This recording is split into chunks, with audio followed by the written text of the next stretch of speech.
ఎప్పటి నుండో proper hit కోసం ఎదురు చూస్తున్న వరుణ్ తేజ్ ఇంకోసారి కొత్త కాన్సెప్ట్ తో మన ముందుకు వచ్చాడు. మరి ఈసారైనా ప్రాపర్ సక్సెస్ ని అందుకున్నాడా లేదా అనేది తెలుసుకోబోయే ముందు అండ్ ఇలాంటి రివ్యూస్ కోసం మన ఛానల్ ని సబ్స్క్రైబ్ చేసుకోండి.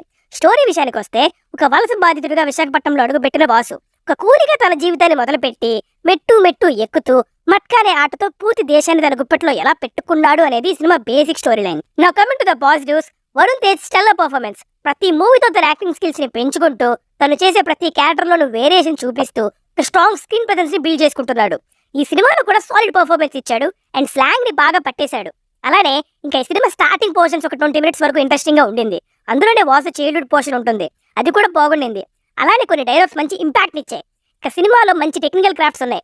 జీవి ప్రకాష్ గారి బీజియం అండ్ స్టైలిష్ సినిమాటోగ్రఫీ వల్ల అట్లీస్ట్ చూడడానికి ఒక గ్యాంగ్స్టర్ మూవీ ఫీల్ వచ్చింది. ఇక ఆర్ట్ అయితే బ్రిలియంట్ అనే చెప్పాలి. మనల్ని 90s టైంలోకి తీసుకెళ్లిపోతారు అలా.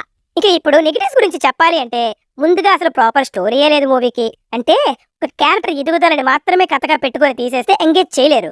ప్రాపర్ కాన్ఫ్లిక్ట్స్ ఉంటేనే ఆడియన్స్ ఎంగేజ్ అవుతారు.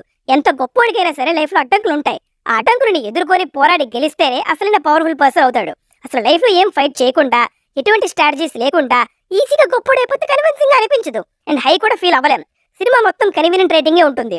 వాసు క్యారెక్టర్ ఒక డెసిషన్ తీసుకుంటే అది ఎందుకని ప్రాపర్ రీజన్స్ కూడా ఉండవు.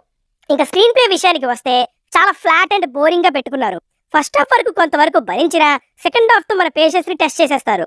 యాక్షన్ ఎపిసోడ్స్ చాలానే పెట్టుకున్నారు, కానీ ఒక్కటి కూడా ప్రాపర్ హై అవ్వదు. దానికి కారణం ఆ యాక్షన్ ఎపిసోడ్ కి ముందు జరిగే డ్రామా మనకి కనెక్ట్ అవ్వకపోవడం. సాలిడ్ యాంటాగనిస్ట్ లేడు ఈ సినిమాకి. ఉంటారు కానీ ఏదో ఇంక ఉండాలి కాబట్టి, కావాలి కాబట్టి ఉన్నట్టు ఉంటారు అంతే. ఇంకా మీనాక్షితో లవ్ ట్రాక్ చాలా లైట్ గా అనిపించింది, అసలు కనెక్ట్ కాలేదు.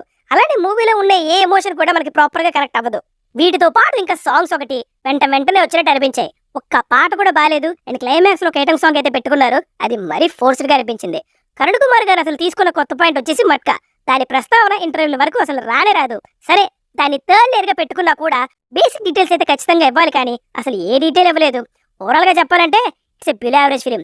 వరుణ్ తేజ్ గారి ఎఫర్ట్స్ ఇంకోసారి వేస్ట్ అయిపోయాయి. నెక్స్ట్ టైం అయినా మంచి సక్సెస్ కొడతారని ఆశిస్తాను.